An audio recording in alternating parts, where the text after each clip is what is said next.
ವಿದ್ಯಾರ್ಥಿಗಳೇ ನಮಸ್ಕಾರ. ಮೊನ್ನೆ ದಿನ 9ನೇ ತರಗತಿಯಲ್ಲಿ ಯೂಕ್ಲಿಡ್ನ ರೇಖಾಗಣಿತದ ಪ್ರಸ್ತಾವನೆ ಅಂತಕ್ಕಂಥ ಪಾಠದಲ್ಲಿ ಸ್ವಯಂ ಸಿದ್ಧಗಳು ಅಂತಂದ್ರೆ ಏನು, ಸ್ವೀಕೃತ ಸಿದ್ಧಾಂತಗಳು ಅಂದ್ರೇನು, ಅವುಗಳು ಗಣಿತದಲ್ಲಿ ಎಷ್ಟು ಮುಖ್ಯವಾಗಿರುತ್ತೆ, ಸಾಕಷ್ಟು ಹಂತದಲ್ಲಿ ಅವುಗಳನ್ನು ನಾವು ಬಳಸ್ತಕ್ಕಂಥ ವಿಧಾನಗಳನ್ನು ನಿಮ್ಗೆ ಈಗಾಗಲೇ ತಿಳಿಸಲಾಗುತ್ತೆ. ಈ ದಿನ 9ನೇ ತರಗತಿಯಲ್ಲಿ ಮುಂದಿನ ಪಾಠ ರೇಖೆಗಳು ಮತ್ತು ಕೋನಗಳು ಅಂತಕ್ಕಂಥದ್ದು. ರೇಖೆಗಳು ಮತ್ತು ಕೋನಗಳು.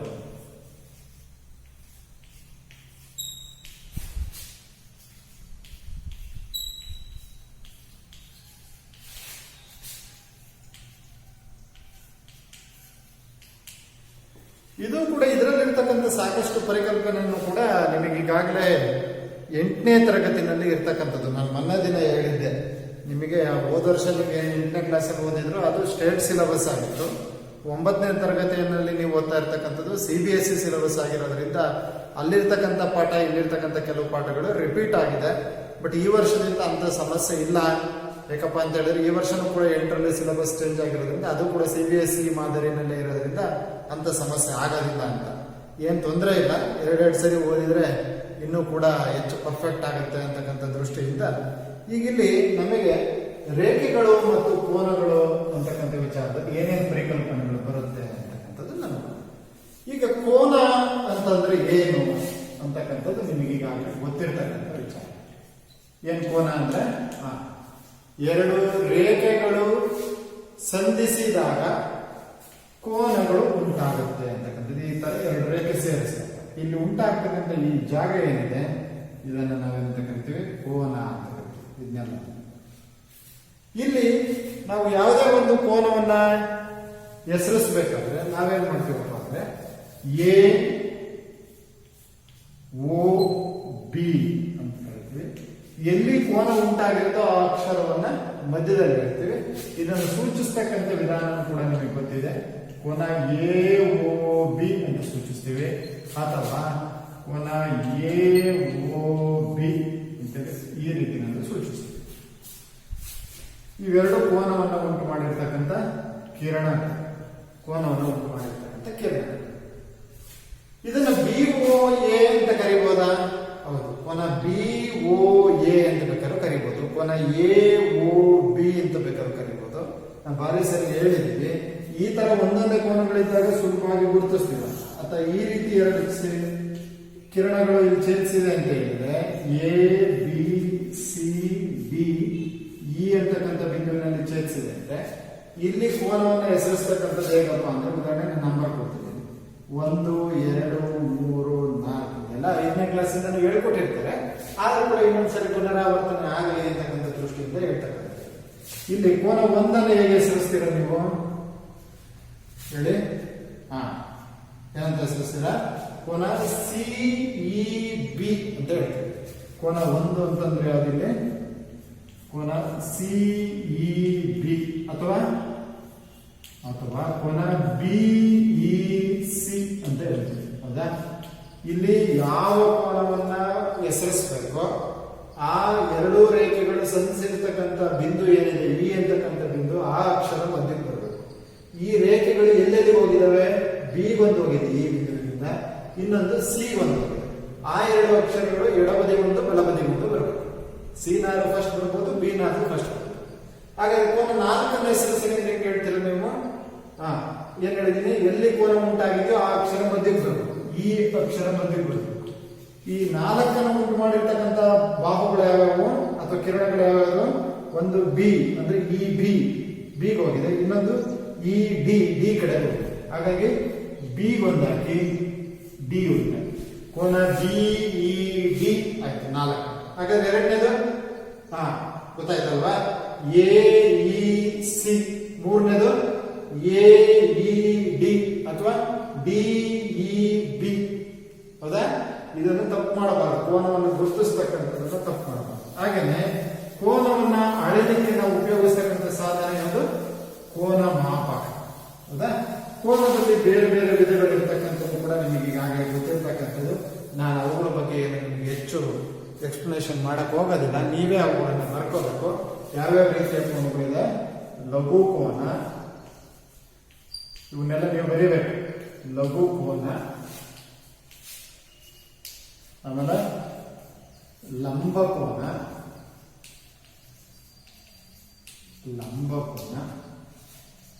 ಆಮೇಲೆ ವಿಶಾಲ ಕೋನ,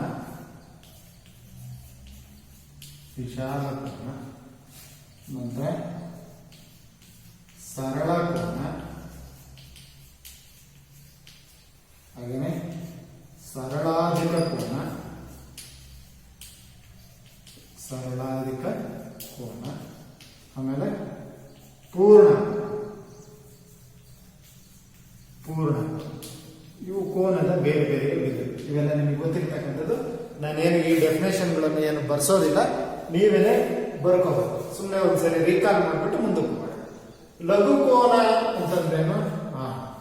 90 ಡಿಗ್ರಿಗಿಂತ ಕಡಿಮೆ ಇರುವ ಕೋನವನ್ನು ನಾವೇನಂತ ಕರಿತೀವಿ? ಲಘು ಕೋನ. 90 ಡಿಗ್ರಿಗಿಂತ ಕಡಿಮೆ ಅಂದ್ರೆ 89ರಿಂದ 1 ಡಿಗ್ರಿವರೆಗೆ. ಅಂದ್ರೆ ಉದಾಹರಣೆಗಳನ್ನು ಕೊಡೋದ್ರಿಂದ ಎಲ್ಲಿಂದ ಕೊಡ್ಬೋದು ನೀವು? 1 ಡಿಗ್ರಿಯಿಂದ 89 ಡಿಗ್ರಿವರೆಗಿನ ಯಾವುದೇ ಉದಾಹರಣೆಗಳನ್ನ ಬೇಕಾದ್ರೆ ಕೊಡ್ಬೋದು. 2 ಡಿಗ್ರಿ ಅಂದ್ರೂ ಲಘು ಕೋನ, 30 ಡಿಗ್ರಿ ಅಂದ್ರೂ ಲಘು ಕೋನ, 45 ಡಿಗ್ರಿ ಅಂದ್ರೂ ಲಘು ಕೋನ, 65 ಡಿಗ್ರಿ ಅಂದ್ರೂ ಲಘು ಕೋನ, 68 ಅಂದ್ರೂ ಲಘು ಕೋನ, 73 ಡಿಗ್ರಿ ಅಂದ್ರೂ ಲಘು ಕೋನ. 90 ಡಿಗ್ರಿಗಿಂತ ಕಡಿಮೆ ಇರುವ ಕೋನವನ್ನು ಲಘು ಕೋನ ಎನ್ನುವರು. ನೀವು ಡೆಫಿನೇಷನ್ ಇವೆಲ್ಲ ಬರ್ಕೋಬೇಕು. ಹಾಗೆ ಲಂಬ ಕೋನ ಅಂದ್ರೆ 90 ಡಿಗ್ರಿಗೆ ಸಮನಾಗಿರುವ ಕೋನ. 90 ಡಿಗ್ರಿಗೆ ಸಮನಾಗಿರುವ ಕೋನವನ್ನು ಲಂಬ ಕೋನ ಎನ್ನುವರು. ಇದಕ್ಕೆ ಉದಾಹರಣೆ ಕೂಡ ಅಂದ್ರೆ ಸಮ ಅಂದ್ರೆ ಒಂದಕ್ಕೆ ಸಮ ಆಗ್ತಕ್ಕಂಥದ್ದು. 90 ಡಿಗ್ರಿ ಒಂದೇನೆ, ಬೇರೆ ಉದಾಹರಣೆಯನ್ನು ಕೊಡ್ಲಿಕ್ಕೆ ಸಾಧ್ಯ ಇಲ್ಲ. ಇದಕ್ಕೆ ಒಂದೇ ಒಂದು ಉದಾಹರಣೆ ಇರ್ತದೆ. ಹಾಗೆ ನೆಕ್ಸ್ಟ್ ವಿಶಾಲ ಕೋನ ಅಂದ್ರೆ 90 ಡಿಗ್ರಿಗಿಂತ ಹೆಚ್ಚು, 90 ಡಿಗ್ರಿಗಿಂತ ಹೆಚ್ಚು 180 ಡಿಗ್ರಿಗಿಂತ ಕಡಿಮೆ ಇರುವ ಕೋನವನ್ನು ನಾವೇನಂತ ಕರಿತೀವಿ? ವಿಶಾಲ ಕೋನ ಅಂತ ಕರಿತೀವಿ. 90 ಡಿಗ್ರಿಗಿಂತ ಹೆಚ್ಚು, ಹೌದಾ? ಆಮೇಲೆ 180 ಡಿಗ್ರಿಗಿಂತ ಕಡಿಮೆ ಇರ್ತಕ್ಕಂಥ 180 ಡಿಗ್ರಿಗಿಂತ ಕಡಿಮೆ ಇರ್ತಕ್ಕಂಥ ಕೋನವನ್ನು ನಾವೇನಂತ ಕರಿತೀವಿ? ವಿಶಾಲ ಕೋನ ಅಂತ ಕರಿತೀವಿ. ಹೌದಾ? ಇದಕ್ಕೆ ಉದಾಹರಣೆ 91ರಿಂದ 91 ಡಿಗ್ರಿಯಿಂದ ಇಲ್ಲಿವರೆಗೆ 179 ಡಿಗ್ರಿವರೆಗಿನ ಯಾವ ಸಂಖ್ಯೆಯನ್ನು ಬೇಕಾದರೂ ಉದಾಹರಣೆಯಾಗಿ ಹೇಳ್ಬೋದು. 100 degree, 120 degree, 108 degree, 97 degree, 173 degree, ಯಾವುದನ್ನು ಬೇಕಾದರೂ ಹೇಳ್ಬೋದು. ಓಕೆ, ಇದು 90ಕ್ಕಿಂತ ಹೆಚ್ಚು 180 ಡಿಗ್ರಿಗಿಂತ ಕಡಿಮೆ ಅಳತೆಯನ್ನು ಹೊಂದಿರತಕ್ಕಂಥ ಕೋನಗಳನ್ನ ವಿಶಾಲ ಕೋನ. ಸರಳ ಕೋನ ಅಂದ್ರೆ ಹೆಸರು ಹೇಳ್ತಾ ಇದೆ, ಗೊತ್ತಿದೆ ನಿಮಗೆ. 180 ಡಿಗ್ರಿಗೆ ಸಮನಾಗಿರುವ ಕೋನವನ್ನ ನಾವೇನಂತ ಕರಿತೀವಿ? ಸರಳ ಕೋನ ಅಂತ ಕರಿತೀವಿ.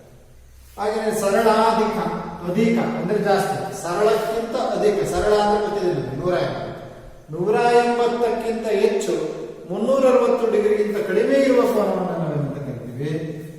180ಕ್ಕಿಂತ ಹೆಚ್ಚು, ಹಾಗೇನೆ 360 ಡಿಗ್ರಿಗಿಂತ ಕಡಿಮೆ ಇರುವ ಕೋನವನ್ನು ನಾವೇನಂತ ಕರಿತೀವಿ? ಸರಳಾಧಿಕ ಕೋನ. ಹಾಗೇನೆ ಪೂರ್ಣ ಕೋನ ಅಂತ ಹೇಳಿದ್ರೆ 360 ಡಿಗ್ರಿಗೆ ಸಮವಾಗಿರುವ ಕೋನವನ್ನು ನಾವೇನಂತ ಕರಿತೀವಿ? ಪೂರ್ಣ ಕೋನ ಅಂತ ಕರಿತೀವಿ. ಸೊ ಇವೆಲ್ಲ ಡೆಫಿನೇಷನ್ಗಳನ್ನು ಬರೆದು ಕೋನ ಅಂದ್ರೆ ಏನು, ಲಘು ಕೋನ ಅಂದ್ರೇನು, ಲಂಬ ಕೋನ ಅಂದ್ರೇನು, ವಿಶಾಲ ಕೋನ, ಸರಳ ಕೋನ, ಸರಳಾಧಿಕ ಕೋನ, ಪೂರ್ಣ ಕೋನ, ಇವೆಲ್ಲದರ ವ್ಯಾಖ್ಯೆಗಳನ್ನು ಬರೆದ್ಬಿಟ್ಟು ಅವುಗಳಿಗೆಲ್ಲ ಉದಾಹರಣೆಯನ್ನು ಕೊಡಬೇಕು. ಹೌದಾ? 90 ಡಿಗ್ರಿಗಿಂತ ಕಡಿಮೆ ಇರುವ ಕೋನವನ್ನ ಲಘು ಕೋನ ಎನ್ನುವರು. 90 ಡಿಗ್ರಿಗೆ ಸಮನಾಗಿರುವ ಕೋನವನ್ನ ಲಂಬ ಕೋನ ಎನ್ನುವರು. 90 ಡಿಗ್ರಿಗಿಂತ ಹೆಚ್ಚು 180 ಡಿಗ್ರಿಗಿಂತ ಕಡಿಮೆ ಇರುವ ಕೋನವನ್ನ ವಿಶಾಲ ಕೋನ ಎನ್ನುವರು. 180 ಡಿಗ್ರಿಗೆ ಸಮನಾಗಿರುವ ಕೋನವನ್ನ ಸರಳ ಕೋನ ಎನ್ನುವರು. 180 ಡಿಗ್ರಿಗಿಂತ ಹೆಚ್ಚು 360 ಡಿಗ್ರಿಗಿಂತ ಕಡಿಮೆ ಇರುವ ಕೋನವನ್ನ ಸರಳಾಧಿಕ ಕೋನ ಎನ್ನುವರು. ಹಾಗೆಯೇ 360 ಡಿಗ್ರಿಗೆ ಸಮನಾಗಿರುವ ಕೋನವನ್ನು ನಾವೇನಂತ ಕರಿತೀವಿ? ಪೂರ್ಣ ಕೋನ ಅಂತ ಕರಿತೀವಿ. ಇದಿಷ್ಟನ್ನು ನೀವು ಬರ್ಕೊಂಡು ಪಾಯಿಂಟ್ಸ್ ಸುಮ್ಮನೆ ಬರ್ಕೊಳ್ಬೇಕಾದ್ರೆ ಬರ್ಕೊಂಡು ನೀವು ಇದಕ್ಕೆ ಸೂಕ್ತವಾಗಿರ್ತಕ್ಕಂಥ ಡೆಫಿನೇಷನ್ ಬರೆದು ಅದಕ್ಕೆ ಕೇವಲ ಉದಾಹರಣೆಯನ್ನು ಚಿತ್ರದ ಮುಖಾಂತರ ಕೊಡಿ. ಉದಾಹರಣೆಗೆ ಕೋನನ್ನು ಅಳತೆ ಮಾಡಿ ನೀವು ಲಘು ಕೋನ ಅಂದ್ರೆ ಒಂದು ಉದಾಹರಣೆ ಕೊಡ್ಬೇಕು. 60 ಡಿಗ್ರಿ ಒಂದು ಉದಾಹರಣೆ ಕೊಡ್ಬೇಕು. ಒಂದು ಸರಳ ರೇಖಾಖಂಡವನ್ನು ಹಾಕೊಂಡು ಇದಕ್ಕೇನಾದ್ರು ಒಂದು ಹೆಸರು ಕೊಡಿ. ಎ ಬಿ ಅಂತ. ಇಲ್ಲಿ ಬಿ ನಲ್ಲಿ ಕೋನ ಹಾಕೊಳ್ಳಿ. ಬಲಗಡೆಯಿಂದ ಎ ನಲ್ಲಿ ಇಟ್ಟರೆ ಬಿ ಕಡೆಯಿಂದ ಅಳತೆ ಮಾಡಬೇಕು. 60 ಡಿಗ್ರಿ ಗುರುತಿಸ್ಕೊಂಡು ಅದನ್ನು ಸೇರಿಸಿ ಇದಕ್ಕೂ ಒಂದು ಹೆಸರು ಕೊಡಿ.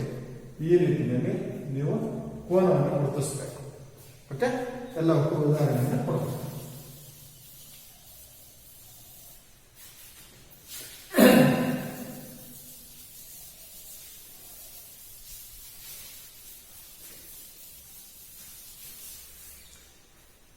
ಓಕೆ, ಇವಿಷ್ಟು ಕೋನದ ವಿಧಗಳು ನಮಗೆ ಗೊತ್ತಿರ್ತಕ್ಕಂಥ ವಿಧ.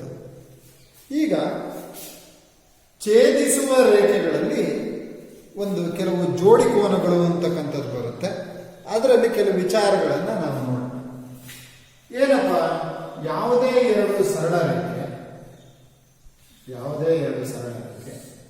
ಛೇದಿಸಿದೆ ಅಂತ ಇಲ್ಲಿ ಅರ್ಥ ಮಾಡ್ಕೋಬೇಕು. ಅದನ್ನ ಎ ಬಿ ಮತ್ತೆ ಸಿ ಡಿ ಅಂತಕ್ಕಂಥ ಸರಳ ರೇಖೆಗಳು ಓ ಬಿಂದುವಿನಲ್ಲಿ ಛೇದಿಸಿದೆ ಅಂತ. ಓಕೆ, ಎ ಬಿ ಮತ್ತೆ ಸಿ ಡಿ ಅಂತಕ್ಕಂಥ ಸರಳ ರೇಖೆಗಳು ಓ ಬಿಂದುವಿನಲ್ಲಿ ಛೇದಿಸಿದೆ ಅಂತ. ಈ ಛೇದಿಸಿದಂತಹ ಸಂದರ್ಭದಲ್ಲಿ ಜೋಡಿ ಆಗಿದೆ. ಇದು ಒಂದು ಜೋಡಿ, ಇದು ಜೋಡಿ, ಇದು ಜೋಡಿ. ಈಗ ಇಲ್ಲಿ ಈ ಅಕ್ಕಪಕ್ಕ ಇರ್ತಕ್ಕಂಥ ಕೋನಗಳನ್ನು ನಾವೇನಂತ ಕರಿತೀವಪ್ಪ ಅಂದ್ರೆ ಪಾರ್ಶ್ವ ಕೋನಗಳು ಅಂತ ಕರಿತೀವಿ. ಪಾರ್ಶ್ವ ಕೋನಗಳು ಅಂತ ಕರಿತೀವಿ.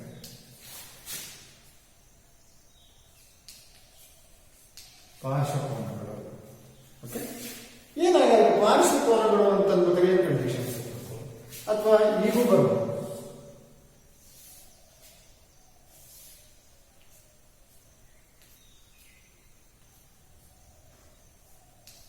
ಪಿ ಕ್ಯೂ ಆರ್ ಟಿ ಒಂದನೇ ಕೋನ, ಇದು ಎರಡನೇ ಕೋನ. ಇವು ಕೂಡ ಪಾರ್ಶ್ವ. ಏನಾಗುತ್ತೆ ಪಾರ್ಶ್ವ ಕೋನ ಅಂತ ಅನ್ಬೇಕಾದ್ರೆ ಯಾವ ಇಲ್ಲಿ ಉದಾಹರಣೆ ಇಲ್ಲೇ ಹೇಳಿದ್ರೆ ಹೆಸರು ಕೊಟ್ಟು ನಂಬರ್ ಕೊಟ್ಟಿರ್ತೀನಿ ನಾನು. 1 2 3 4 ಕೋನಗಳು ಇದ್ದಾವೆ. ಕೋನ 1 ಮತ್ತು 2 ಪಾರ್ಶ್ವ ಕೋನಗಳು, 2 ಮತ್ತು 3 ಒಂದು ಜೊತೆ ಪಾರ್ಶ್ವ ಕೋನಗಳು, 3 ಮತ್ತು 4 ಇನ್ನೊಂದು ಜೊತೆ ಪಾರ್ಶ್ವ ಕೋನಗಳು, 1 ಮತ್ತು 4 ಮತ್ತೊಂದು ಜೊತೆ ಪಾರ್ಶ್ವ ಕೋನಗಳು. ಹಾಗಾದ್ರೆ ಈ ಚಿತ್ರದಲ್ಲಿ ಎಷ್ಟು ಜೊತೆ ಪಾರ್ಶ್ವ ಕೋನಗಳಿದಾವೆ? 4 ಜೊತೆ ಪಾರ್ಶ್ವ ಕೋನಗಳಿದಾವೆ. ಕೋನ 1 ಮತ್ತು ಕೋನ 2, ಹಾಗೇನೆ ಕೋನ 2 ಮತ್ತು ಕೋನ 3, ಹಾಗೇನೆ ಕೋನ 3 ಮತ್ತು ಕೋನ 4, ಕೋನ 4 ಮತ್ತು ಕೋನ 1. ಇವನ್ನು ನಾವು ಪಾರ್ಶ್ವ ಕೋನ ಅಂತ ಕರೀತೀವಿ. ಏನಪ್ಪ ಪಾರ್ಶ್ವ ಕೋನ? ಸಿಂಪಲ್ ಆಗಿ ಹೇಳಬೇಕು ಅಂದ್ರೆ ಅಕ್ಕಪಕ್ಕದ ಕೋನ. ನಮ್ದು 8ನೇ ತರಗತಿ ಇದೆ, ಪಕ್ಕಕ್ಕೆ 9ನೇ ತರಗತಿ ಇದೆ. 8 ಮತ್ತು 9ನೇ ತರಗತಿಗಳು ಅಕ್ಕಪಕ್ಕದ ಕೊಠಡಿಗಳು. ಹಾಗೆ ಇಲ್ಲೂ ಕೂಡ ಇವು ಅಕ್ಕಪಕ್ಕದ ಕೋನಗಳನ್ನ ನಾವೇನಂತ ಕರಿತೀವಿ? ಪಾರ್ಶ್ವ ಕೋನಗಳು ಅಂತ ಕರಿತೀವಿ. ಆದ್ರೆ ಸರ್ಟನ್ ಕಂಡೀಷನ್ ಇರಬೇಕು. ಏನ್ ಕಂಡೀಷನ್? ಈ 1ನೇ ಕೋನ ಮತ್ತು 2ನೇ ಕೋನಗಳು ಪ್ರಾರಂಭ ಆಗಿರ್ತಕ್ಕಂಥ ಎರಡಕ್ಕೂ ಕೂಡ ಪ್ರಾರಂಭವಾಗಿರ್ತಕ್ಕಂಥ ಬಿಂದು ಓನೇ. ನೋಡಿ, ಓ ಇಂದನೇ ಈ ಕೋನನ್ನು ಸ್ಟಾರ್ಟ್ ಆಗಿದೆ. ನೋಡಿ ನಂದರನ್ನ ಓ ಇಂದನೇ ಕೋನ ಎ ಓ ಸಿ ಅಥವಾ 1ನೇ ಕೋನ ಶುರುವಾಗಿದೆ. ಓ ಇಂದನೇ 2ನೇ ಕೋನ ಶುರುವಾಗಿದೆ ಅಥವಾ ಕೋನ ಬಿ ಓ ಸಿ ಶುರುವಾಗಿದೆ. 2ರ ಪ್ರಾರಂಭದ ಬಿಂದು ಅಥವಾ 2ರ ಆದಿ ಬಿಂದು ಅಂತ. ಈ ಎರಡೂ ಕೋನಗಳ ಆದಿ ಬಿಂದು ಒಂದನೇ. ಪಾರ್ಶ್ವ ಕೋನ ಅಂಬೇಕಾದ್ರೆ ಆದಿ ಬಿಂದು ಪ್ರಾರಂಭದ ಬಿಂದು ಒಂದೇ ಆಗಿರಬೇಕು. ಏನಾಗುತ್ತೆ? ಸಾಮಾನ್ಯ ಆದಿ ಬಿಂದು. ಸಾಮಾನ್ಯ ಆದಿ ಬಿಂದು. ಆದಿ ಅಂದ್ರೆ ಪ್ರಾರಂಭ. ಸಾಮಾನ್ಯ ಆದಿ ಬಿಂದು ಇರಬೇಕು. ಒಂದನೇ ಕಂಡೀಷನ್. ಫಸ್ಟ್ ಕಂಡೀಷನ್ ಏನು? ಸಾಮಾನ್ಯ ಆದಿ ಬಿಂದು ಇರಬೇಕು. ಹಾಗೇನೆ ಓ ಸಿ ನೋಡಿ, 1ನೇ ಕೋನಕ್ಕೂ ಸೇರ್ಕೊಂಡಿದೆ, 2ನೇ ಕೋನಕ್ಕೂ ಸೇರ್ಕೊಂಡಿದೆ. ಈ ಗೋಡೆ ಇದೆಯಲ್ಲ, ಈ ಗೋಡೆ ಆ ಕಡೆ ತರಗತಿಗೂ ಸೇರ್ಕೊಂಡಿದೆ, ಈ ಕಡೆ ತರಗತಿಗೂ ಸೇರ್ಕೊಂಡಿದೆ. ಹಾಗಾದ್ರೆ ಈ ಕಡೆ ಬಾಗಿನ ಕಡೆ ಗೋಡೆ ಇದೆ ನೋಡಿ, ಇದು ಕೇವಲ ನಮ್ಮ ಕೊಠಡಿಗೆ 8ನೇ ಕ್ಲಾಸಿಗೆ ಮಾತ್ರ ಸೇರ್ಕೊಂಡಿರ್ತಕ್ಕಂಥದ್ದು, 9ನೇ ಕ್ಲಾಸಿಗೆ ಸೇರ್ಕೊಂಡಿಲ್ಲ. This is called common wall ಅಂತ ಕರೀತೀವಿ. ಹೌದಾ? ನಮ್ಮ ಅಕ್ಕಪಕ್ಕದ ಮನೆಗಳು, ನಿಮ್ಮ ಮನೆಗಳಲ್ಲಿ ಇಂಥ ಮನೆಗಳಿದಾವೆ, ಕಾಮನ್ ವಾಲ್ ಇದೆ ನಮ್ದು ಅಂತ ಮಾತಾಡ್ತಿರ್ತಾರೆ. ಕಾಮನ್ ವಾಲ್ ಸೈಡ್ ಅನ್ನ ಕಾಮನ್ ಸೈಡ್ ಅಂತ ಕರಿತೀವಿ. ಯಾವ್ದನ್ನ ಓಸಿ ಎರಡೂ ಕೋನಗಳಿಗೂ ಸೇರಿರೋದ್ರಿಂದ ಇದು ಒಂದೇನೋ ನಮ್ದು ಅಂತಾರೆ, ಎರಡನೇದು ನಮ್ದು ಅಂತ ಕರಿತೀವಿ. ಹಾಗಾಗಿ ಓಸಿಯನ್ನ ಕಾಮನ್ ಸೈಡ್ ಅಂತ ಕರಿತೀವಿ. ಅಥವಾ ಕನ್ನಡದಲ್ಲಿ ಸಾಮಾನ್ಯ ಬಾಹು ಅಂತ ಕರಿತೀವಿ. ಸಾಮಾನ್ಯ ಬಾಹು, ಸಾಮಾನ್ಯ ಬಾಹು. ಹಾಗಾದ್ರೆ ಪಾರ್ಶ್ವಕೋನಗಳು ಅಂತ ಹೇಳುವಾಗ ಈ ಕಂಡೀಷನ್ ಇದೆ. ಸಾಮಾನ್ಯ ಆದಿಬಿಂದು ಮತ್ತು ಸಾಮಾನ್ಯ ಬಾಹುಗಳನ್ನು ಹೊಂದಿರುವ ಕೋನಗಳನ್ನ ನಾವೇನಂತ ಕರಿತೀವಿ? ಪಾರ್ಶ್ವಕೋನಗಳು ಅಂತ ಕರಿತೀವಿ. ಸಾಮಾನ್ಯ ಆದಿಬಿಂದು ಮತ್ತು ಸಾಮಾನ್ಯ ಬಾಹುವನ್ನು ಹೊಂದಿರುವ ಎರಡು ಕೋನಗಳನ್ನ ನಾವೇನಂತ ಕರಿತೀವಿ? ಏನಂತ ಕರಿತೀವಿ? ಪಾರ್ಶ್ವಕೋನಗಳು ಅಂತ ಕರಿತೀವಿ. ಏನಂತ ಕರಿತೀವಿ? ಪಾರ್ಶ್ವಕೋನಗಳು. ಹಾಗಾದ್ರೆ ಇಲ್ಲಿ ನೋಡಿ, ಈ ಚಿತ್ರದಲ್ಲಿ ನೋಡಿ, ಹಾಗಾದ್ರೆ ಇಲ್ಲಿ ಸಾಮಾನ್ಯ ಆದಿಬಿಂದು ಏನು? ಕ್ಯೂ. ನೋಡಿ, ಈ ಒಂದೇ ಕೋನ ಇದೆಯಲ್ಲ, ಯಾವುದು? P Q T. P Q T ಅನ್ಬೇಕಾದ್ರೂ ಕೂಡ ಕ್ಯೂ ಇದೆ, ಹೌದಾ? ಟಿ ಕ್ಯೂ ಆರ್ ಅಥವಾ R Q T, R Q T ಅಂತ ಅನ್ಬೇಕಾದ್ರೂ ಕೂಡ ಕ್ಯೂ ಇದೆ. ನೋಡಿ, ಕ್ಯೂ ಒಂದರಲ್ಲೂ ಇದೆ, ಎರಡನೇದು ಇದೆ. ಹಾಗಾಗಿ ಕ್ಯೂ ಅನ್ನು ಏನಂತ ಕರಿತೀವಿ? ಸಾಮಾನ್ಯ ಆದಿಬಿಂದು ಇದೆ ಇಲ್ಲಿ, ಹೌದಾ? ಕರೆಕ್ಟಾ? ಸಾಮಾನ್ಯ ಬಾಹು ಇದೆಯಾ? Q T. ನೋಡಿ, ಒಂದನೇ ಕೋನಕ್ಕೂ ಸೇರ್ಕೊಂಡಿದೆ, ಎರಡನೇ ಕೋನಕ್ಕೂ ಸೇರ್ಕೊಂಡಿದೆ. ಕ್ಯೂ ಟಿ ಅಂತಕ್ಕಂಥ ಬಾಹು ಒಂದನೇ ಕೋನಕ್ಕೂ ಸೇರ್ಕೊಂಡಿದೆ, ಎರಡನೇ ಕೋನಕ್ಕೂ ಸೇರ್ಕೊಂಡಿದೆ. ಇಲ್ಲ ನೋಡಿ, ಇಲ್ಲಿ ಕ್ಯೂ ಟಿ ಇಲ್ಲಿದೆ, ಇಲ್ಲಿ. ಆದ್ರೆ ಪಿ ಕ್ಯೂ ಇಲ್ಲಿ ಮಾತ್ರ ಇದೆ, ಇಲ್ಲಿಲ್ಲ. ಪಿ ಕ್ಯೂ ಆರ್ ಕ್ಯೂ ಎರಡನೇ ಕೋನದಲ್ಲಿದೆ, ಒಂದನೇ ಕೋನದಲ್ಲಿ ಇಲ್ಲ. ಆದ್ರೆ ಕ್ಯೂ ಟಿ ಅಂತಕ್ಕಂಥದ್ದು ನೋಡಿ, ಒಂದನೇ ಕೋನದಲ್ಲೂ ಇದೆ, ಎರಡನೇ ಕೋನದಲ್ಲೂ ಇದೆ. ಕರೆಕ್ಟಾ? ಇಲ್ಲಿ ನೋಡಿ, ಉದಾಹರಣೆ ನಾನು 3 ಮತ್ತು 4 ಪಾರ್ಶ್ವಕೋನಗಳ ನೋಡಿ ನಾನು ಬರ್ಕೊಂಡು ಮಾಡ್ತೀನಿ. ಎ ಓ ಡಿ ಅಂತ ಬರೀತೀನಿ. ಕರೆಕ್ಟಾ? ಬಿ ಓ ಡಿ ಅಂತ ನೋಡಿ. ಓ ಸಾಮಾನ್ಯ ಬಿಂದು ಅಥವಾ ಸಾಮಾನ್ಯ ಆದಿಬಿಂದು. ಓಡಿ ಮೂರನೇ ಕೋನಕ್ಕೂ ಸೇರ್ಕೊಂಡಿದೆ, ನಾಲ್ಕನೇ ಕೋನ. ನೋಡಿ, ಓಡಿ ಇಲ್ಲೂ ಇದೆ. ಕರೆಕ್ಟಾ? ಇಂಥದನ್ನ ಪಾರ್ಶ್ವಕೋನ. ಹಾಗಾದ್ರೆ ರಿಪೀಟ್ ದ ಡೆಫಿನೇಷನ್. ಸಾಮಾನ್ಯ ಆದಿಬಿಂದು ಮತ್ತು ಸಾಮಾನ್ಯ ಬಾಹುವನ್ನು ಹೊಂದಿರುವ ಎರಡು ಕೋನಗಳನ್ನು ನಾವೇನಂತ ಕರಿತೀವಿ? ಪಾರ್ಶ್ವಕೋನಗಳು ಅಂತ ಕರಿತೀವಿ. ಸಾಮಾನ್ಯ ಆದಿಬಿಂದು, ಸಾಮಾನ್ಯ ಆದಿಬಿಂದು ಮತ್ತು ಸಾಮಾನ್ಯ ಬಾಹುವನ್ನು ಹೊಂದಿರುವ, ಸಾಮಾನ್ಯ ಬಾಹುವನ್ನು ಹೊಂದಿರುವ ಎರಡು ಕೋನಗಳನ್ನು ಪಾರ್ಶ್ವಕೋನಗಳು ಎನ್ನುವರು. ಎರಡು ಕೋನಗಳನ್ನು ಪಾರ್ಶ್ವಕೋನಗಳು ಎನ್ನುವರು. ಚಿತ್ರ ಈ ಚಿತ್ರ ಬರ್ಕೊಂಡು ನೀವು ಇದ್ರ ಕೆಳಗಡೆ ಬರೆದ್ಬಿಟ್ಟು ಅಲ್ಲಿ ಯಾವ್ಯಾವ ಪಾರ್ಶ್ವಕೋನಗಳು ಅಂತ ಬರೆಯಬೇಕು. 1 ಮತ್ತು 2 ಅಂತ ಬರೆಯೋದ್ರ ಜೊತೆಗೆ ಕೋನ ಎ ಓ ಸಿ ಮತ್ತು ಕೋನ ಸಿ ಓ ಬಿ ಅಂತ ಬರೀಬೇಕು. ಈ ತರ ನಂಬರ್ ಆಗಿ ಉತ್ಸಕ್ಕಿಂತ ಕೋನ ಹೇಳ್ತಕ್ಕ ಹೆಸರಿಸ್ತಕ್ಕಂಥದ್ದು ಬರ್ಬೇಕು. ನೀವು ಅದನ್ನ ತಪ್ಪು ಮಾಡ್ತೀವಿ. ಅದಕ್ಕೋಸ್ಕರ 1 ಮತ್ತು 2 ಅನ್ನೋದನ್ನ ಬರೆಯೋದಕ್ಕಿಂತ ಸೂಕ್ತ ಯಾವ್ದಪ್ಪ ಅಂತ ಹೇಳಿದ್ರೆ ಕೋನ ಎ ಓ ಸಿ ಮತ್ತು ಕೋನ ಸಿ ಓ ಬಿಗಳು ಪಾರ್ಶ್ವಕೋನಗಳು. ಹಾಗೇನೆ ಕೋನ ಸಿ ಓ ಬಿ ಮತ್ತು ಕೋನ ಬಿ ಓ ಡಿ ಇನ್ನೊಂದು ಜೊತೆ ಪಾರ್ಶ್ವಕೋನ, ಎರಡನೇ ಜೊತೆ. ಮೂರನೇ ಜೊತೆ ಜೋಡಿ ಯಾವ್ದಾದ್ರೆ ಕೋನ ಬಿ ಓ ಡಿ ಮತ್ತು ಕೋನ ಎ ಓ ಡಿ. ಹಾಗೆ ನಾಲ್ಕನೇ ಜೊತೆ ಯಾವುದು? ಎ ಓ ಸಿ ಮತ್ತು ಎ ಓ ಡಿ, ನಾಲ್ಕನೇ ಜೊತೆ ಪಾರ್ಶ್ವಕೋನ. ಹಾಗೆ ಇದನ್ನು ಬರಬೇಕು.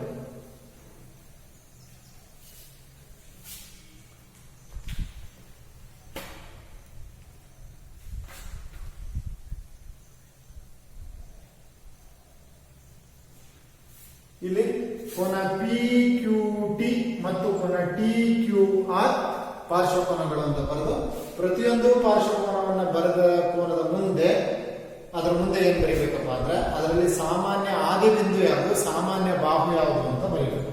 ಈಗ ಉದಾಹರಣೆಗೆ ನಾನು ಒಂದು ತೋರಿಸ್ತೀನಿ, ನೀವು ಅದೇ ರೀತಿ 4 ಮತ್ತು ಆ ಕಡೆ ಚಿತ್ರಕ್ಕೂ ಬರೀಬೇಕು. ಹೇಗಪ್ಪ ಅಂದ್ರೆ ಉದಾಹರಣೆ ನಾನು ಇಲ್ಲಿ ಯಾವ್ದು ತಗೊಳ್ತೀನಿ.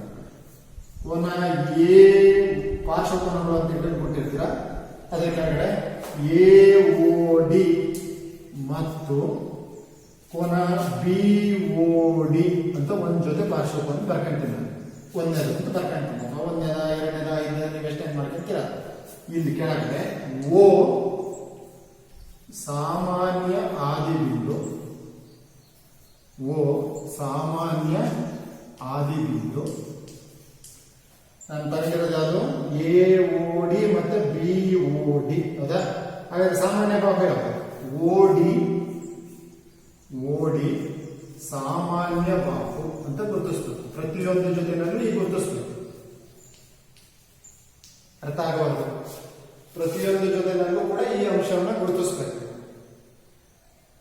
ಹಾಗೆ ಇಲ್ಲಿ ಬರ್ಕೊಂಡ್ರೆ ಕೋನ ಪಿ ಕ್ಯೂ ಟಿ ಮತ್ತು ಕೋನ ಟಿ ಕ್ಯೂ ಆರ್ ಪಾರ್ಶ್ವಕೋನಗಳು ಅಂತ ಬರ್ತವೆ. ಕ್ಯೂ ಸಾಮಾನ್ಯ ಆದಿಬಿಂದು, ಕ್ಯೂ ಟಿ ಸಾಮಾನ್ಯ ಬಾಹು ಅಂತ ಗುರುತಿಸ್ಬೇಕು. ಅರ್ಥ ಆಯ್ತಲ್ಲ?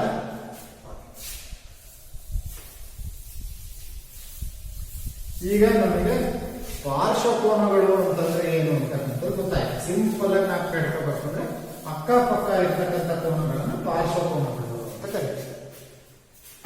ಈಗ ಇಲ್ಲಿ ಹಿಂಗಿದೆಯಪ್ಪ, ಫಾರ್ ಎಕ್ಸಾಂಪಲ್ ಇಲ್ಲೊಂದು ಚಿತ್ರ ಹಾಕ್ತಾರೆ.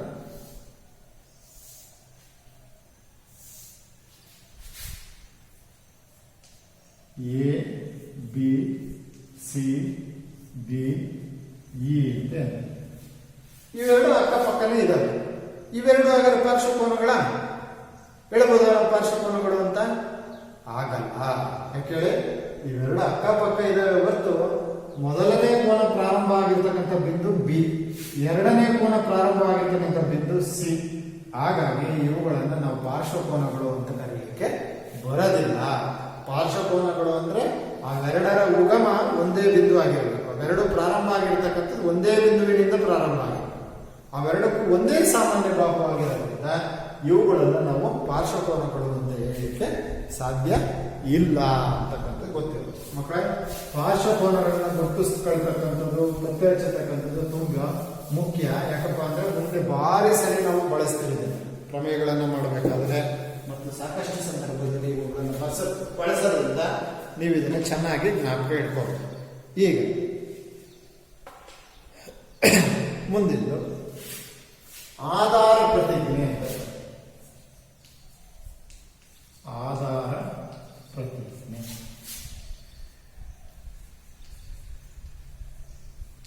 ಆಧಾರ ಪ್ರತಿಜ್ಞೆ ರೈಟ್. ಒಂದು ಸರಳ ರೇಖೆಯ ಮೇಲೆ ಬರ್ಕಳಿ, ಆಮೇಲೆ ಹೇಳ್ತೀನಿ. ಒಂದು ಸರಳ ರೇಖೆಯ ಮೇಲೆ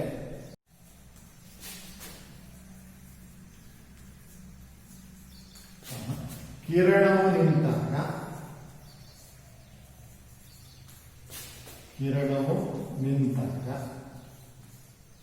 ಉಂಟಾಗುವ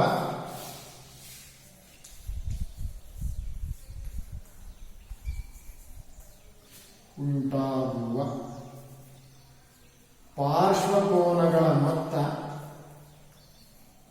ಉಂಟಾಗುವ ಪಾರ್ಶ್ವಕೋನಗಳ ಮೊತ್ತ 180 ಡಿಗ್ರಿ ಆಗಿರುತ್ತದೆ. ವೆರಿ ಇಂಪಾರ್ಟೆಂಟ್, ಜ್ಞಾಪಕಟ್ಕೊಳ್ತೀನಿ. ರೈಟ್. ಒಂದು ಸರಳ ರೇಖೆಯ ಮೇಲೆ ಕಿರಣವು ನಿಂತಾಗ ಉಂಟಾಗುವ ಪಾರ್ಶ್ವಕೋನಗಳ ಮೊತ್ತ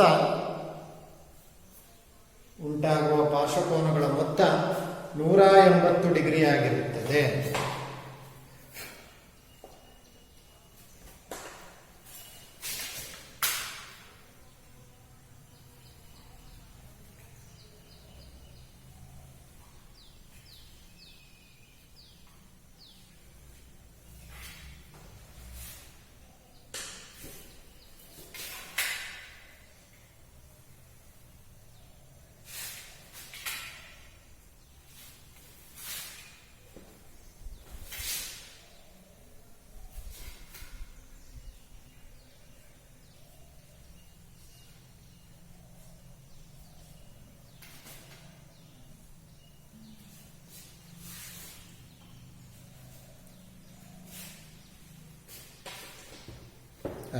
ಇಲ್ಲಿ ನೋಡಿ ಚಿತ್ರ,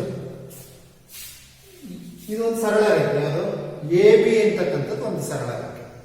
ಈ ಎ ಬಿ ಅಂತಕ್ಕಂಥ ಸರಳ ರೇಖೆಯ ಮೇಲೆ ಓ ಸಿ ಅಂತಕ್ಕಂಥ ಒಂದು ಕಿರಣವನ್ನು ನಿಲ್ಲಿಸಿದೆ. ಎಲ್ಲಿ ಬೇಕಾದ್ರೆ ನಿಲ್ಲಿಸ್ಕೊಳ್ಳಿ, ಹಿಂಗೆ ನಿಲ್ಲಿಸ್ಕೊಳ್ಳಿ. ಈ ಕಿರಣವನ್ನ ಈ ರೀತಿ ಸ್ಟ್ರೈಟ್ ಆಗಿ ನಿಲ್ಲಿಸ್ಕೊಳ್ಳಿ, ಕ್ರಾಸ್ ನಿಲ್ಲಿಸಿ, ಫುಲ್ ಕ್ರಾಸ್ ನಿಲ್ಲಿಸಿ, ಇಲ್ಲಿ ಕ್ರಾಸ್ ನಿಲ್ಲಿಸಿ, ಈ ಕಡೆ ನಿಲ್ಲಿಸಿ, ಈ ಕಡೆ ನಿಲ್ಲಿಸಿ, ಈ ಕಡೆ ನಿಲ್ಲಿಸಿ, ಹೇಗಾದ್ರೂ ನಿಲ್ಲಿಸಿ. ಒಂದು ಸರಳ ರೇಖೆಯ ಮೇಲೆ ಒಂದು ಕಿರಣ ನಿಂತ್ಕೊಂಡಿದೆ. ಈಗ ಕಿರಣ ನಿಂತಾಗ ನಾವಿಲ್ಲಿ ಎರಡು ಜೊತೆ ಒಂದು ಜೊತೆ ಪಾರ್ಶ್ವಕೋನಗಳು ಉಂಟಾಗಿದೆ. ಯಾವ್ಯಾವ ಪಾರ್ಶ್ವಕೋನಗಳು? ರೈಟ್, ಕೋನ ಎ ಓ ಸಿ ಮತ್ತು ಕೋನ ಬಿ ಓ ಸಿಗಳು ಪಾರ್ಶ್ವಕೋನ. ಯಾಕಪ್ಪ ಅಂದ್ರೆ ಈ ಎರಡೂ ಕೋನಗಳು ಎ ಓ ಸಿ ಸ್ಟಾರ್ಟ್ ಆಗಿರೋದು ಓನಿಂದ, ಬಿ ಓ ಸಿ ಕೋನಗಳು ಸ್ಟಾರ್ಟ್ ಆಗಿರೋದು ಓನಿ. ಇವೆರಡರ ಸಾಮಾನ್ಯ ಆದಿಯಿಂದ ಓನಿ. ಆಮೇಲೆ ಓ ಸಿ ಅಂತಕ್ಕಂಥದ್ದು ಒಂದೇ ಕೋನಕ್ಕೂ ಸೇರ್ಕೊಂಡಿದೆ, ಎರಡನೇ ಕೋನಕ್ಕೂ ಸೇರ್ಕೊಂಡಿರೋದ್ರಿಂದ ಓ ಸಿ ಅನ್ನೋದು ಸಾಮಾನ್ಯ ಬಾಹು. ಸಾಮಾನ್ಯ ಆದಿ ಬಿಂದು ಸಾಮಾನ್ಯ ಬಾಹುವಿನ ಕೋನಗಳು ಒಂದಿದ್ರೆ ಅವೇನಾಗಿರ್ತವೆ? ಪಾರ್ಶ್ವಕೋನಗಳು ಆಗಿರ್ತವೆ ಅಂತಕ್ಕಂಥದ್ದು. ಹೀಗೆ ಯಾವುದಾದ್ರೂ ಪಾರ್ಶ್ವಕೋನಗಳು ಉಂಟಾದಂಥ ಸಂದರ್ಭದಲ್ಲಿ ಅದು ಸರಳ ರೇಖೆ ಆಗಿದ್ರೆ ಅದ್ರ ಮೇಲೆ ಒಂದು ಕಿರಣ ನಿಂತಾಗ ಪಾರ್ಶ್ವಕೋನಗಳು ಏನಾದರೂ ಉಂಟಾಗಿದ್ರೆ ಈ ಎರಡೂ ಕೋನಗಳ ಮೊತ್ತ 180 ಡಿಗ್ರಿ ಆಗಿದೆ. ಇದು ಆಗ್ಲೇಬೇಕು ಮಕ್ಕಳು. ಯಾಕೆ ಹೇಳಿ, ನಿಮಗೆ ಗೊತ್ತಿದೆ ಸರಳ ರೇಖೆ ಅಂತ ಇದು ಉಂಟು ಮಾಡಿರ್ತಕ್ಕಂಥ ಕೋನ ಎಷ್ಟು? ಸರಳ ಕೋನ. ಸರಳ ಕೋನ ಅಂತಂದ್ರೆ ಎಷ್ಟು ಡಿಗ್ರಿ? ನಾವಾಗ ನೋಡಿದ್ವಿ 180 ಡಿಗ್ರಿಗೆ ಸಮನಾಗಿರುವ ಕೋನವನ್ನು ಸರಳ ಕೋನ. ಅದ್ರ ಮೇಲೆ ಒಂದು ಲೈನ್ ನಿಲ್ಲಿಸಿದ್ರೆ ನಮ್ಮ ಕೋನದಲ್ಲಿ ಯಾವುದೋ ಬದಲಾವಣೆ ಆಗೋದಿಲ್ಲ, 180 ಡಿಗ್ರಿನೇ ಇರುತ್ತೆ. ದೇರ್ಫೋರ್ ಅದ್ರ ಕೆಳಗಡೆ ಕೋನ ಎ ಓ ಸಿ ಪ್ಲಸ್ ಕೋನ C O B is equal to 180 degree. ಈ ಆಧಾರ ಪ್ರತಿಜ್ಞೆಯನ್ನು ಕೂಡ ಚೆನ್ನಾಗಿ ಜ್ಞಾಪಕವಿಡಬೇಕು. ಒಂದು ಸರಳ ರೇಖೆಯ ಮೇಲೆ ಕಿರಣವು ನಿಂತಾಗ ಉಂಟಾಗುವ ಪಾರ್ಶ್ವಕೋನಗಳ ಮೊತ್ತ 180 ಡಿಗ್ರಿ ಆಗಿರುತ್ತದೆ. ಚಿತ್ರ ಬರ್ಕೊಂಡು ಡಾಕ್ಟರ್ ಮೇಲೆ ಬರ್ಕೊಂಡಿದ್ದೀರಾ, ಆ ಚಿತ್ರ ಬರ್ಕೊಂಡು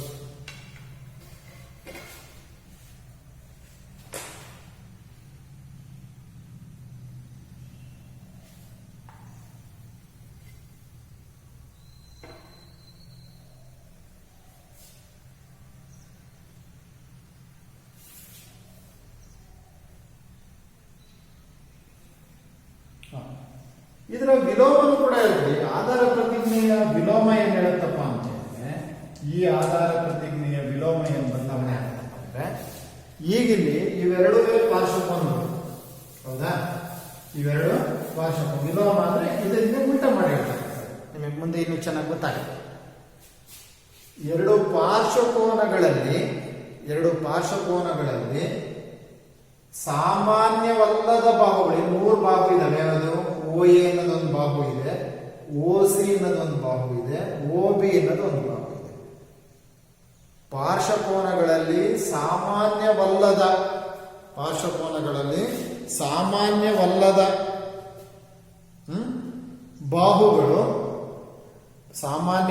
ಬಾಹುಗಳು 180 ಡಿಗ್ರಿ ಕೋನವನ್ನು ಉಂಟು ಮಾಡುತ್ತವೆ. ಕರೆಕ್ಟಾ? ಸಾಮಾನ್ಯವಲ್ಲದ ಬಾಹುಗಳು, ಸಾಮಾನ್ಯ ಬಾಹು ಯಾವುದಿದೆ? O C. ಇದು ತೆಗೆದು ಬಿಡ್ತೀನಿ, ಸುಮ್ಮನೆ ತಕೊಂಡಿದ್ದೀನಿ. ಸಾಮಾನ್ಯವಲ್ಲದ ಬೇಡ ಅಂತ ತಗೊಂಡಿದ್ದೆ. ಸಾಮಾನ್ಯವಲ್ಲದ ಬಾಹುಗಳು ಯಾವ್ಯಾವುದಿದೆ? ಓ ಎ ಮತ್ತು ಓ ಬಿ. ಇವೆಷ್ಟು ಕೋನವನ್ನು ಉಂಟು ಮಾಡಿದೆ? 180 ಡಿಗ್ರಿ. ಎರಡು ಪಾರ್ಶ್ವಕೋನಗಳ ಮೊತ್ತ 180 ಡಿಗ್ರಿ ಆದಂತಹ ಸಂದರ್ಭದಲ್ಲಿ ಚೆನ್ನಾಗಿ ಜ್ಞಾಪಕವಿಟ್ಟರೆ, ಎರಡು ಪಾರ್ಶ್ವಕೋನಗಳ ಮೊತ್ತ 180 ಡಿಗ್ರಿ ಆದಂತಹ ಸಂದರ್ಭದಲ್ಲಿ ಸಾಮಾನ್ಯವಲ್ಲದ ಬಾಹುಗಳು ಸರಳ ಕೋನವನ್ನು ಉಂಟು ಮಾಡುತ್ತವೆ. ಇದರ ವಿಲೋಮ ಹೇಳಿಕೆ. ಎರಡು ಪಾರ್ಶ್ವಕೋನಗಳ ಮೊತ್ತ 180 ಡಿಗ್ರಿ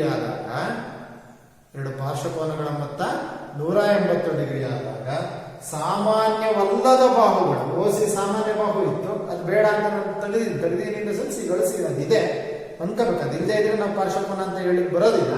ಓಸಿ ಇದೆ, ನಿಮಗೆ ಅದು ಕನ್ಫ್ಯೂಸ್ ಆಗಬಾರ್ದು ಅಂತ ತೆಗೆದಿದ್ದೀನಿ. ಓಸಿ ಇರುತ್ತೀವಿ, ನಾನು ಸುಮ್ಮನೆ ಮನಸ್ಸು ತೆಗೆದಿದ್ದೀನಿ ಅಂತ ಅನ್ಕೊಳ್ಳಿ ಅಂತ ಹೇಳ್ತಾರೆ. ಓಸಿಯನ್ನು ನಾವು ಇಗ್ನೋರ್ ಮಾಡಿಬಿಟ್ರೆ ಆಗ ಸಾಮಾನ್ಯವಲ್ಲದ ಬಾಹುಗಳು ಯಾವ್ಯಾವಿಲ್ಲ. ಆಕ್ಚುಲಿ ಓ ಎ ಮತ್ತು ಓ ಬಿ ಅವು ಎಂಥದನ್ನು ಉಂಟು ಮಾಡ್ತವೆ? ಸರಳ ರೇಖೆಯನ್ನು ಉಂಟು ಮಾಡ್ತವೆ ಅಥವಾ ಸರಳ ಕೋನವನ್ನು ಉಂಟು ಮಾಡ್ತವೆ ಅಂತಕ್ಕಂಥದ್ದು. ಸರಳ ರೇಖೆಯನ್ನು ಉಂಟು ಮಾಡ್ತವೆ.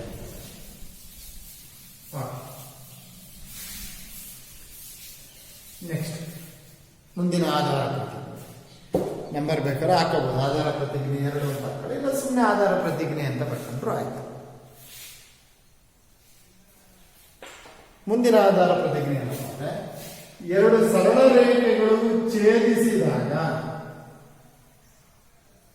2 ಸರಳ ರೇಖೆಗಳು ಛೇದಿಸಿದಾಗ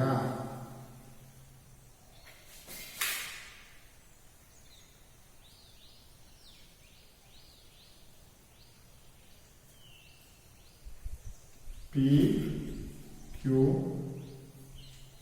R S. ಇಲ್ಲಿ 2 ಸರಳ ರೇಖೆ ಪಿ ಕ್ಯೂ ಮತ್ತು ಆರ್ ಎಸ್ ಅಂತಕ್ಕಂಥ ಸರಳ ರೇಖೆಗಳು ಓ ಬಿಂದುವಿನಲ್ಲಿ ಛೇದಿಸಿದೆ. ಈ ರೀತಿ ಯಾವುದೇ ಆಗಲಿ ಅದು ಹೇಗೆ ಬೇಕಾದ್ರೂ ಛೇದಿಸಬಹುದು. ಹಿಂಗೊಂದು ಸರಳ ರೇಖೆ, ಹಿಂಗೊಂದು ಸರಳ ರೇಖೆ, ಹಿಂಗೊಂದು ಸರಳ ರೇಖೆ, ಹಿಂಗೊಂದು ಸರಳ ರೇಖೆ, ಯಾವ ತರರಾದ್ರೂ 2 ಸರಳ ರೇಖೆನ ಕಟ್ ಮಾಡಿ. ಈ ಸರಳ ರೇಖೆಗಳು ಕಟ್ ಮಾಡದಂತ ಸಂದರ್ಭದಲ್ಲಿ ನಮಗೆ 4 ಕೋನಗಳು ಉಂಟಾಗಿದೆ. 1 2 3 4. ಈಗಿರ್ತಕ್ಕಂಥದ್ದನ್ನ ನಾವೇನಂತ ಕರಿತೀವಿ, ಇದು ಶೃಂಗ. ಯಾವುದು ಓ ಅಂತಕ್ಕಂಥ ಶೃಂಗದಲ್ಲಿ, ಶೃಂಗ ಅಂದ್ರೆ ಬಿಂದು.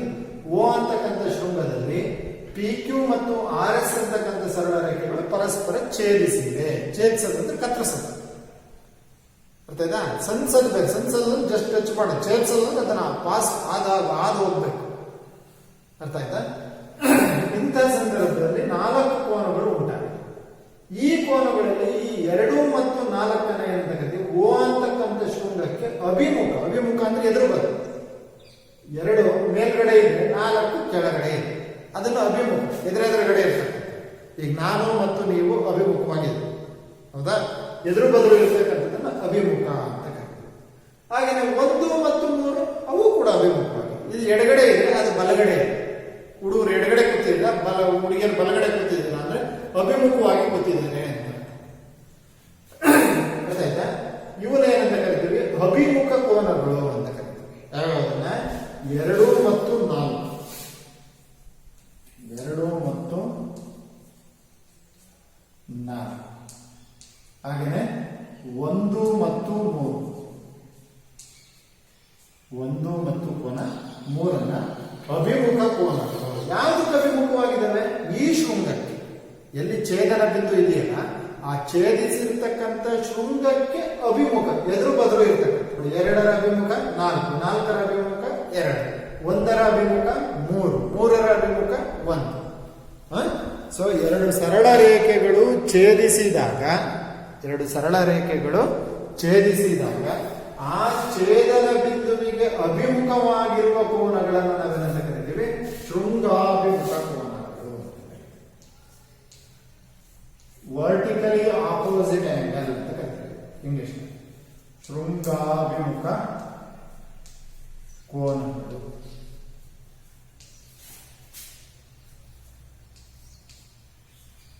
ಶೃಂಗಾಭಿಮುಖ ಕೋನಗಳು ಏನಂದ್ರೆ, 2 ಸರಳ ರೇಖೆಗಳು ಛೇದಿಸಿದಾಗ ಶೃಂಗಾಭಿಮುಖ ಕೋನದ ಡೆಫಿನೇಷನ್ ಬೇಕು ಅಂದ್ರೆ ಈ ತರ. 2 ಸರಳ ರೇಖೆಗಳು ಛೇದಿಸಿದಾಗ ಛೇದನ ಬಿಂದುವಿಗೆ ಅಭಿಮುಖವಾಗಿರುವ ಕೋನಗಳನ್ನ, ಛೇದನ ಬಿಂದುವಿಗೆ ಅಭಿಮುಖವಾಗಿರುವ ಕೋನಗಳನ್ನ ಶೃಂಗಾಭಿಮುಖ ಕೋನಗಳು ಅಂತ ಕರಿತೀವಿ. ಇದು ಶೃಂಗಾಭಿಮುಖ ಕೋನದ ಡೆಫಿನೇಷನ್. ನಾನು ಇಲ್ಲಿ ಹೇಳಕೊಟ್ಟಿರೋದು ಅದಲ್ಲ. ನಾನು ಹೇಳಕೊಟ್ಟಿರೋದೇನಪ್ಪ ಅಂದ್ರೆ, ಯಾವುದೇ 2 ಸರಳ ರೇಖೆಗಳು ಛೇದಿಸಿದಾಗ 2 ಶೃಂಗಾಭಿಮುಖ ಕೋನಗಳು ಉಂಟಾಗ್ತವೆ ಅಂತಕ್ಕಂಥದ್ದು ಗೊತ್ತಿದೆ. ಆ ಶೃಂಗಾಭಿಮುಖ ಕೋನಗಳು ಏನಾಗಿರ್ತಾವಂತಪ್ಪ ಅಂತಂದ್ರೆ ಪರಸ್ಪರ ಸಮನಾಗಿರ್ತವೆ. ಅಂದ್ರೆ ಇಲ್ಲಿ 2 ಮತ್ತು 4 ಪರಸ್ಪರ ಸಮನಾಗಿದೆ. ಕೋನ 2 ಏನ್ ಅಳತೆಯನ್ನು ಉಂಟು ಮಾಡುತ್ತೆ. ನೀವು ಕೋನ ಹಾಕ್ಬೇಕಾದ್ರೆ ಸುಮ್ಮನೆ ತಗೊಂಡು ಒಂದು ಸ್ಕೇಲ್ ಹಿಡ್ಕೊಂಡು ಒಂದು ಪೆನ್ಸಿಲ್ ತಗೊಂಡು ಒಂದು ಲೈನ್ ಹಾಕಿ, ಅದೇ ತರ ಈ ಕಡೆ ಒಂದು ಸುಮ್ಮನೆ ಹಿಂಗೆ ಎಳೆಯಿದೆ. ಕೋನ ಮಾಪ ತಗೊಂಡಿದ್ರೆ ಅಳತೆ ಮಾಡಿ, ಇದು ಉದಾಹರಣೆಗೆ ಇದೊಂದು 70 ಡಿಗ್ರಿ ಬಂತು ಅಂತ. ಅದ್ರ ಎದುರುಗಡೆ ಇರ್ತಕ್ಕಂಥ ಕೋನವನ್ನು ಮತ್ತೆ ಕೋನ ಮಾಪ ತಗೊಂಡು ಅಳತೆ ಮಾಡಿ ನೋಡಿ. ನೀವೇನು ಅಳತೆ ಹಿಡ್ಕೊಂಡು ಮಾಡಿಲ್ಲ, ಸುಮ್ಮನೆ ಹಾಕಿದ್ದೀರ. ಇದು ನೋ ಡೌಟ್ ಇದು 70 ಡಿಗ್ರಿನೇ ಬರುತ್ತೆ. ಈಗ ಇವನ್ನ ನೋಡೋಣ. ಇದು 110 ಡಿಗ್ರಿ ಬಂದ್ರೆ ಈ ಕಡೆದು ಕೂಡ ಎಡಗಡೆ ಇರ್ತಕ್ಕಂಥದ್ದು ಕೂಡ 110 ಡಿಗ್ರಿನೇ ಬರುತ್ತೆ.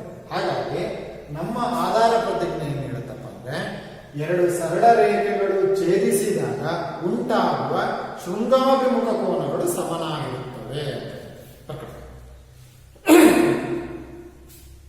2 ಸರಳ ರೇಖೆಗಳು ಛೇದಿಸಿದಾಗ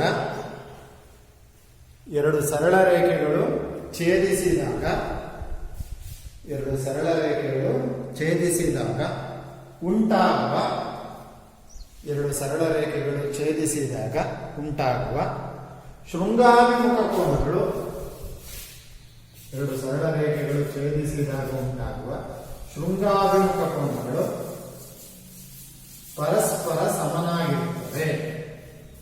ಪರಸ್ಪರ ಸಮನಾಗಿರುತ್ತವೆ. ಈ ಚಿತ್ರ ಕಡೆ ಬರ್ಕೊಂಡು ಕೋನ POR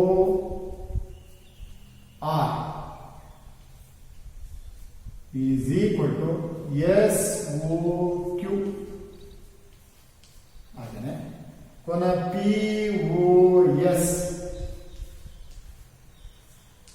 ಅದಕ್ಕೆ ಅಭಿಮುಖವಾಗಿರೋದು ROQ.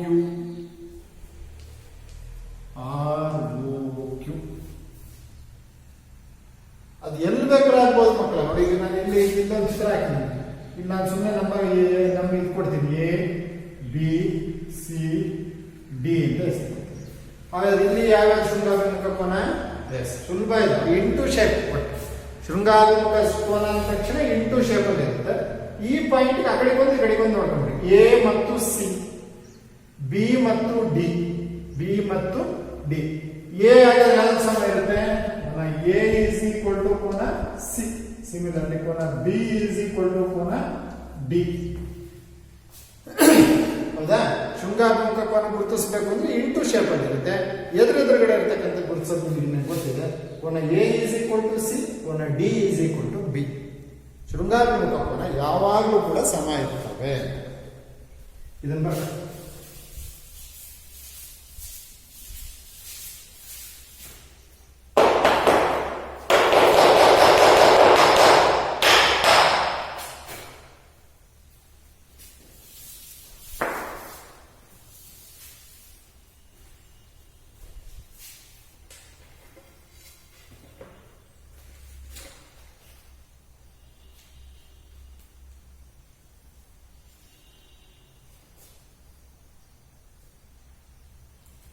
ಆಯ್ತಾ? ಇದೆಲ್ಲ ನಿಮಗೆ 8ನೇ ಕ್ಲಾಸ್ನಲ್ಲಿ ನಾನೇ ಇವೆಲ್ಲದನ್ನು ಕೂಡ ಮಾಡಿದ್ದೀನಿ. ಇವೆಲ್ಲ ಆಗಿರ್ತಕ್ಕಂಥದ್ದೇ. ಆದರೆ 9ನೇ ಕ್ಲಾಸಲ್ಲೂ ಕೂಡ ಮತ್ತೆ ಸಿಲೆಬಸ್ ಇರೋದ್ರಿಂದ ರಿಪೀಟ್ ಮಾಡ್ತಾ ಇದ್ದೀವಿ ಅಷ್ಟೇ ಹೊರತು ಹೊಸ ಪಾಠಗಳೇನ ಅಲ್ಲ.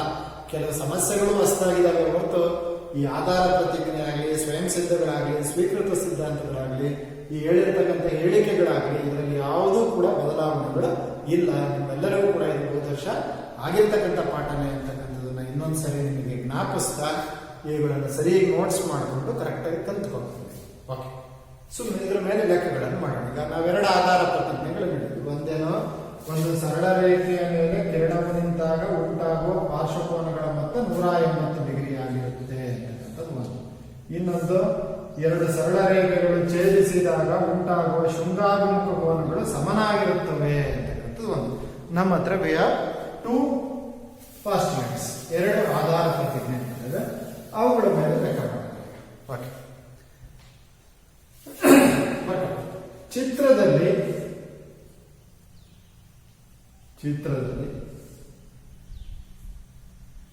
ಕೋನ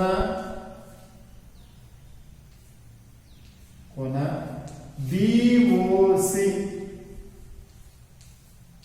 ನೀವು ಸ್ಕೇಲ್ ಪೆನ್ಸಿಲ್ ತಗೊಂಡು ಕ್ಲೀನಾಗಿ ಹಾಕೋಬೇಕು ಚಿತ್ರ. ಕೋನ BOC is equal to 70 degree ಆದರೆ, ಕೋನ BOC is equal to 70 degree ಆದರೆ ಕೋನ AOC ಯ ಅಳತೆಯನ್ನು ಕಂಡುಹಿಡಿಯಿರಿ. ಕೋನ AOC ಯ ಅಳತೆಯನ್ನು ಕಂಡುಹಿಡಿಯಿರಿ. ಮಕ್ಕಳ, ಇದು ನೋಡ್ತಿದ್ದಂಗೆ ನಮಗೆ ಗೊತ್ತಾಗುತ್ತೆ ಇವೆರಡೂ ಕೂಡ ಅಕ್ಕಪಕ್ಕದಲ್ಲಿದ್ದಾವೆ. ಅಕ್ಕಪಕ್ಕದಲ್ಲಿದ್ದಾವೆ ಅಂದ ತಕ್ಷಣ ಏನದು? ಪಾರ್ಶ್ವಕೋನಗಳು. ಪಾರ್ಶ್ವಕೋನಗಳು ಅಂದ ತಕ್ಷಣ ನಿಮಗೆ ಒಂದು ಆಧಾರ ಪ್ರತಿಜ್ಞೆ ಜ್ಞಾಪಕ ಆಗಬೇಕು. ಇದು ಎಂಥದ್ದು? ಇದು AB ಅನ್ನೋದೇನು? ಒಂದು ಸರಳ ರೇಖೆ. OC ಅನ್ನೋದೇನು? ಕಿರಣ. ಒಂದು ಸರಳ ರೇಖೆಯ ಮೇಲೆ ಕಿರಣವು ನಿಂತಾಗ ಉಂಟಾಗುವ ಪಾರ್ಶ್ವಕೋನಗಳ ಮೊತ್ತ 180 ಡಿಗ್ರಿ ಇರುತ್ತೆ ಅಂತ ಗೊತ್ತಿದೆ ನಮಗೆ.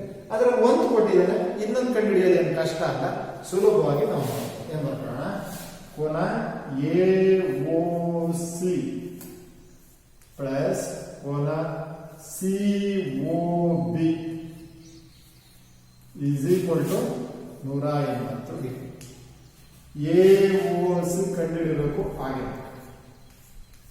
ಸಿ ಒ ಬಿ ಅಂದ್ರೂ ಅದೇ ಬಿ ಒ ಸಿ ಅಂದ್ರೂ ಅದೇ ಎಷ್ಟು ಡಿಗ್ರಿ 70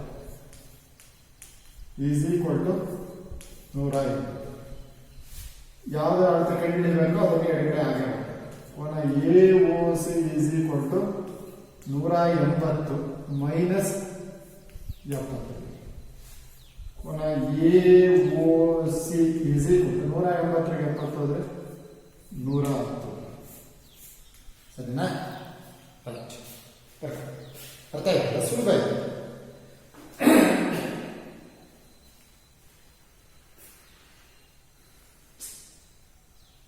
ಸರಿಗೆ ಬರ್ಕೋಬೇಕು, ತಪ್ಪಿಲ್ದಂಗೆ ಬರ್ಕೋಬೇಕು. ಚಿತ್ರ ಎಲ್ಲ ಪೆನ್ಸಿಲ್ ಸ್ಕೇಲ್ ಹಾಕೊಂಡು ಉಪಯೋಗಿಸಿ ನೀಟಾಗಿ ಬರ್ಕೋಬೇಕು.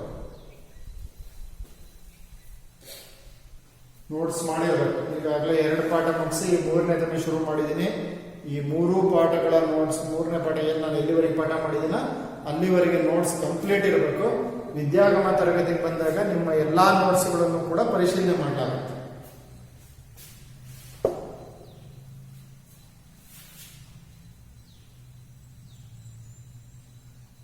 ಆಯ್ತಾ?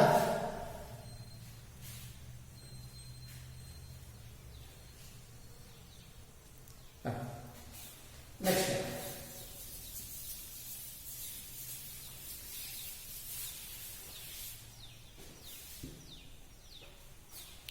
ಚಿತ್ರದಲ್ಲಿ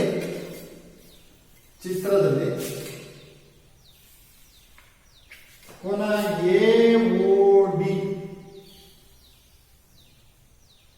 ಚಿತ್ರದಲ್ಲಿ ಕೋನ A O D is equal to 30 degree ಆದರೆ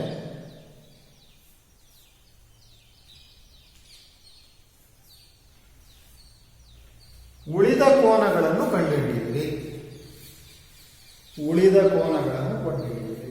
ಯಾವ್ದು ಕೊಟ್ಟಿದ್ದಾರೆ ಅಂತಾರ? ಇದು ಓ ಎ ಒ ಡಿ ಅಂದ್ರೆ ಇದನ್ನು 30 ಡಿಗ್ರಿ ಅಂತ ಕೊಟ್ಟಿದ್ದೀವಿ. ಉಳಿದಿರೋ ಇನ್ನೆಷ್ಟು ಕೋನ ಇದಾವೆ ಈ ಚಿತ್ರದಲ್ಲಿ? ಇನ್ನು 3 ಕೋನಗಳ ಅಳತೆಯನ್ನು ಕಂಡುಹಿಡಿದ.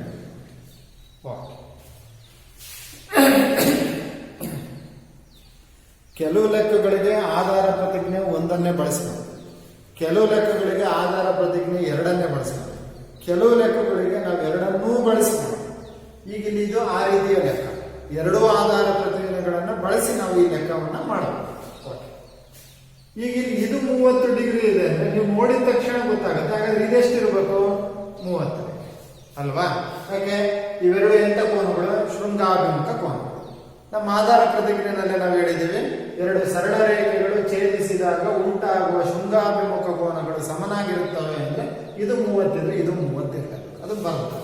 ಏನಂತ ಯಾವ್ದು ಕಂಡುಹಿಡಿಯಬೇಕಾಗಿತ್ತು ಅದನ್ನ ಎಡಗಡೆ ಬೇಕಾಗಿ ಕೋನ B O C is equal to ಕೋನ ಎ ಒ ಡಿ. ಇವೆಂತ ಕೋನಗಳು? ಶೃಂಗಾಭಿಮುಖ ಕೋನಗಳು.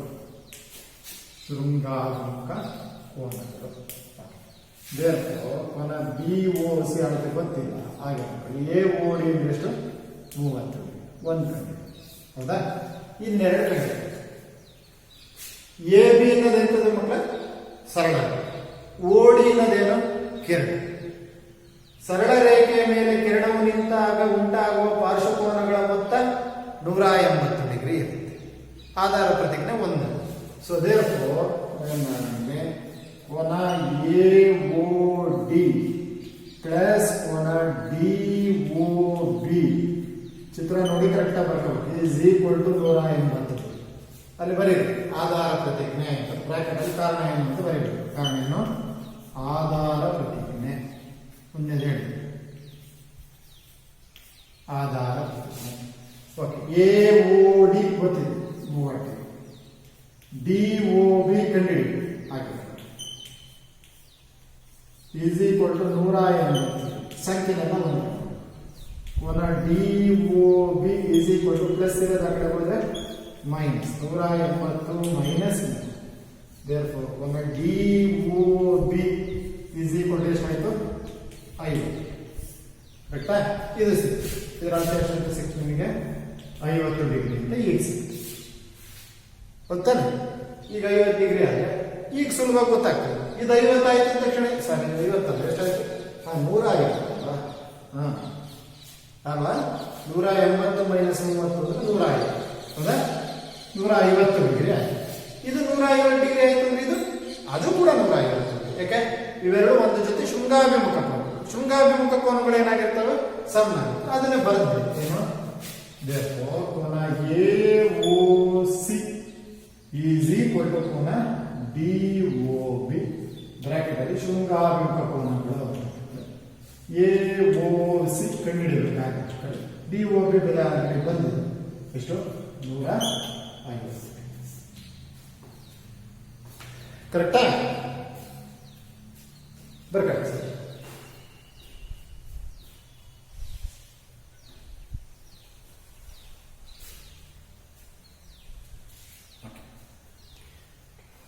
ಈ ರೀತಿಯಲ್ಲಿ ನಿಮ್ಮ ಎಕ್ಸಸೈಸ್ ಅಲ್ಲಿ ಅಭ್ಯಾಸ 3.1